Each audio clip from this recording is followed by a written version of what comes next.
بسم اللہ الرحمن الرحیم۔ السلام علیکم۔ آج کی بات، کوشش کریں کہ زندگی میں آپ جن رشتوں سے محبت کرتے ہیں انہیں ہمیشہ نیکی کا درس دیں اور برائی سے روکتے رہا کریں۔ سچی محبت وہی ہے جس میں اس انسان کی آخرت سنوار دی جائے جس سے آپ محبت کرتے ہیں۔ بہترین تعلق وہی ہے جو ابتدا سے انتہا تک ہو۔ وہ جنت ہی کیا جس میں آپ کے پیارے آپ کے ساتھ نہ ہو۔ آج انشاءاللہ سورہ آل عمران کی آیت نمبر 99 سے سٹارٹ کریں گے۔ اعوذ باللہ من الشیطان الرجیم، بسم اللہ الرحمن الرحیم۔ کہو اے اہل کتاب، یہ تمہاری کیا روش ہے کہ جو اللہ کی بات مانتا ہے اسے بھی تم اللہ کے راستے سے روکتے ہو اور چاہتے ہو کہ وہ ٹیڑھی راہ چلے، حالانکہ تم خود اس کی راہ راست ہونے پر گواہ ہو۔ تمہاری حرکتوں سے اللہ غافل نہیں ہے۔ آیت نمبر 100۔ اے لوگو جو ایمان لائے ہو، اگر تم نے ان اہل کتاب میں سے ایک گروہ کی بات مانی تو یہ تمہیں ایمان سے پھر کفر کی طرف پھیر لے جائیں گے۔ آیت نمبر 101۔ تمہارے لیے کفر کی طرف جانے کا اب کیا موقع باقی ہے جبکہ تم کو اللہ کی آیات سنائی جا رہی ہیں اور تمہارے درمیان اس کا رسول صلی اللہ علیہ وآلہ وسلم موجود ہے۔ جو اللہ کا دامن مضبوطی کے ساتھ تھامے گا وہ ضرور راہ راست پالے گا۔ آیت نمبر 102۔ اے لوگو جو ایمان لائے ہو، اللہ سے ڈرو جیسا کہ اس سے ڈرنے کا حق ہے۔ تم کو موت نہ آئے مگر اس حال میں کہ تم مسلم ہو۔ اس کی تفسیر ہے یعنی مرتے دم تک اللہ کی فرما برداری اور وفاداری پر قائم رہو۔ آیت نمبر 103۔ سب مل کر اللہ کی رسی کو مضبوط پکڑ لو اور تفرقہ میں نہ پڑو۔ اللہ کے اس احسان کو یاد رکھو جو اس نے تم پر کیا ہے۔ تم ایک دوسرے کے دشمن تھے، اس نے تمہارے دل جوڑ دیے اور اس کے فضل و کرم سے تم بھائی بھائی بن گئے۔ تم آگ سے بھرے ہوئے ایک گڑھے کے کنارے کھڑے تھے، اللہ نے تم کو اس سے بچا لیا۔ اس طرح اللہ اپنی نشانیاں تمہارے سامنے روشن کرتا ہے، شاید کہ ان علامتوں سے تمہیں اپنی فلاح کا سیدھا راستہ نظر آ جائے۔ اس کی تفسیر ہے اللہ کی رسی سے مراد اس کا دین ہے اور اس کو رسی سے اس لیے تعبیر کیا گیا ہے کہ یہی وہ رشتہ ہے جو ایک طرف اہل ایمان کا تعلق اللہ سے قائم کرتا ہے اور دوسری طرف تمام ایمان لانے والوں کو باہم ملا کر ایک جماعت بناتا ہے۔ اسی رسی کو مضبوط پکڑنے کا مطلب یہ ہے کہ مسلمانوں کی نگاہ میں اصل اہمیت دین کی ہو، اسی سے ان کو دلچسپی ہو، اسی کی اقامت میں وہ کوشاں رہیں اور اسی کی خدمت کے لیے آپس میں تعاون کرتے رہیں۔ جہاں دین کی اساسی تعلیمات اور اس کی اقامت کے نصب العین سے مسلمان ہٹے اور ان کی توجہات اور دلچسپیاں جزیات و فروع کی طرف منعطف ہوئیں، پھر ان میں لازماً وہی تفرقہ و اختلاف رونما ہو جائے گا جو اس سے پہلے انبیاء کی امتوں کو ان کے اصل مقصد حیات سے منحرف کر کے دنیا اور آخرت کی رسوائیوں میں مبتلا کر چکا ہے۔ یہ اشارہ ہے اس حالت کی طرف جس میں اسلام سے پہلے اہل عرب مبتلا تھے۔ قبائل کی باہمی عداوتیں، بات بات پر ان کی لڑائیاں اور شب و روز کے کشت و خون جن کی بدولت قریب تھا کہ پورے عرب قوم نیست و نابود ہو جاتی۔ اس آگ میں جل مرنے سے اگر کسی چیز نے انہیں بچایا تو وہ یہی نعمت اسلام تھی۔ یہ آیات جس وقت نازل ہوئی ہیں اس سے 3-4 سال پہلے ہی مدینہ کے لوگ مسلمان ہوئے تھے اور اسلام کی یہ جیتی جاگتی نعمت سب دیکھ رہے تھے کہ وہ اوس اور خزرج کے وہ قبیلے جو سالہ سال سے ایک دوسرے کے خون کے پیاسے تھے، باہم مل کر شیر و شکر ہو چکے تھے، اور یہ دونوں قبیلے مکہ سے آنے والے مہاجرین کے ساتھ ایسے بے نظیر اظہار محبت کا برتاؤ کر رہے تھے جو ایک خاندان کے لوگ بھی آپس میں نہیں کرتے۔ یعنی اگر تم آنکھیں رکھتے ہو تو ان علامتوں کو دیکھ کر خود اندازہ کر سکتے ہو کہ آیا تمہاری فلاح اس دین کو مضبوط تھامنے میں ہے یا اسے چھوڑ کر پھر اسی حالت کی طرف پلٹ جانے میں جس کے اندر تم پہلے مبتلا تھے۔ آیا تمہارا اصلی خیرخواہ اللہ اور اس کا رسول ہے یا وہ یہودی اور مشرک اور منافق لوگ جو تم کو حالت سابقہ کی طرف پلٹا لے جانے کی کوشش کر رہے ہیں۔ آیت نمبر 104۔ تم میں کچھ لوگ تو ایسے ضرور ہی رہنے چاہیے جو نیکی کی طرف بلائیں، بھلائی کا حکم دیں اور برائیوں سے روکتے رہیں۔ جو لوگ یہ کام کریں گے وہی فلاح پائیں گے۔ آیت نمبر 105۔ کہیں تم ان لوگوں کی طرح نہ ہو جانا جو فرقوں میں بٹ گئے اور کھلی کھلی واضح ہدایات پانے کے بعد پھر اختلافات میں مبتلا ہوئے۔ جنہوں نے یہ روش اختیار کی وہ اس روز سخت سزا پائیں گے۔ یہ اشارہ ان امتوں کی طرف ہے جنہوں نے خدا کے پیغمبروں سے دین حق کی صاف اور سیدھی تعلیمات پائیں، مگر کچھ مدت گزر جانے کے بعد اساس دین کو چھوڑ دیا اور غیر متعلق ضمنی و فروعی مسائل کی بنیاد پر الگ الگ فرقے بنانے شروع کر دیے۔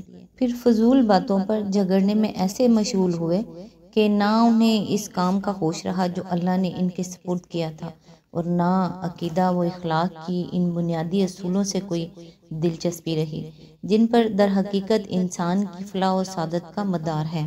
آیت نمبر 106، جبکہ کچھ لوگ سرخ رو ہوں گے اور کچھ لوگوں کا منہ کالا ہوگا۔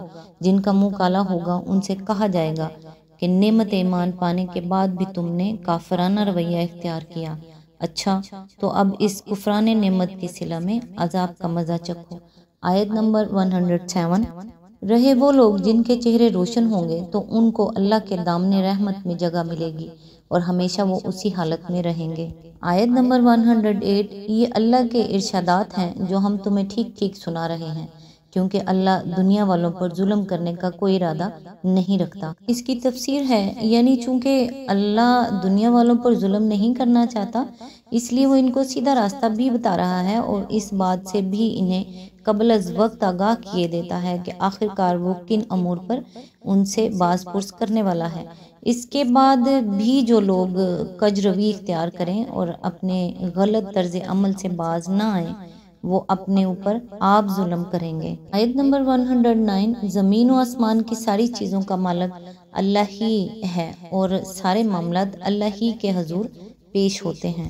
آیت نمبر 110، اب دنیا میں وہ بہترین گروہ تم ہو جسے انسانوں کی ہدایت و اصلاح کے لیے میدان میں لایا گیا ہے۔ تم نیکی کا حکم دیتے ہو، بدی سے روکتے ہو اور اللہ پر ایمان رکھتے ہو۔ یہ اہل کتاب ایمان لاتے تو انہی کے حق میں بہتر تھا، اگرچہ ان میں کچھ لوگ ایماندار بھی پائے جاتے ہیں مگر ان کے بیشتر افراد نافرمان ہیں۔ اس کی تفسیر ہے یہ وہی مضمون جو سورۃ البقرہ کے 17ویں رکوع میں بیان ہو چکا ہے۔ نبی عربی صلی اللہ علیہ وآلہ وسلم کے متبعین کو بتایا جا رہا ہے کہ دنیا کی امامت و رہنمائی کے جس منصب سے بنی اسرائیل اپنی نااہلی کے باعث معزول کیے جا چکے ہیں اس پر اب تم مامور ہو گئے ہو، اس لیے کہ اخلاق و اعمال کے لحاظ سے اب تم دنیا میں سب سے بہتر انسانی گروہ بن گئے ہو، اور تم میں وہ صفات پیدا ہو گئی ہیں جو امامت عادلہ کے لیے ضروری ہیں، یعنی نیکی کو قائم کرنے اور بدی کو مٹانے کا جذبہ و عمل، اور اللہ وحدہ لا شریک کو اعتقاداً و عملاً اپنا الہ اور رب تسلیم کرنا۔ لہٰذا اب یہ کام تمہارے سپرد کیا گیا ہے اور تمہیں لازم ہے کہ اپنی ذمہ داریوں کو سمجھو اور ان غلطیوں سے بچو جو تمہارے پیش رو کر چکے ہیں۔ یہاں اہل کتاب سے مراد بنی اسرائیل ہیں۔ آیت نمبر 111، یہ تمہارا کچھ بگاڑ نہیں سکتے، زیادہ سے زیادہ بس کچھ ستا سکتے ہیں۔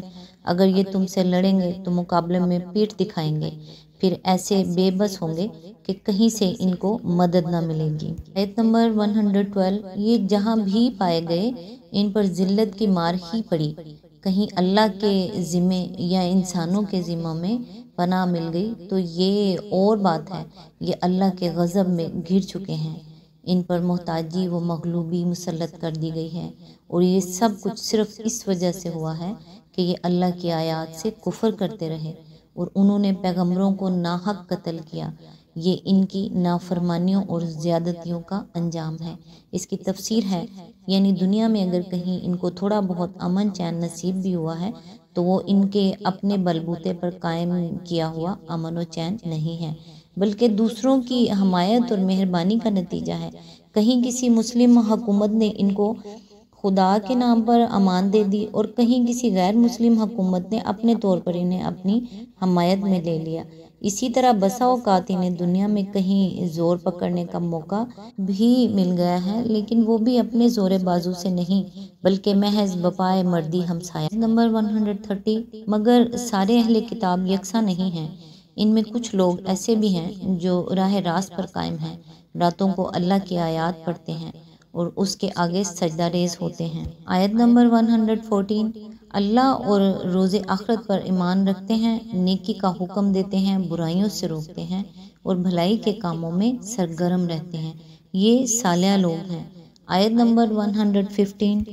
اور جو نیکی بھی یہ کریں گے اس کی ناقدری نہ کی جائے گی، اللہ پرہیزگار لوگوں کو خوب جانتا ہے۔ آیت نمبر 116۔ رہے وہ لوگ جنہوں نے کفر کا رویہ اختیار کیا تو اللہ کے مقابلے میں ان کو نہ ان کا مال کچھ کام دے گا اور نہ اولاد، وہ تو آگ میں جانے والے لوگ ہیں اور آگ ہی میں ہمیشہ رہیں گے۔ آیت نمبر 117۔ جو کچھ وہ اپنی اس دنیا کی زندگی میں خرچ کر رہے ہیں اس کی مثال اس ہوا کی سی ہے جس میں پالا ہو، اور وہ ان لوگوں کی کھیتی پر چلے جنہوں نے اپنے اوپر آپ ظلم کیا ہے اور اسے برباد کر کے رکھ دے۔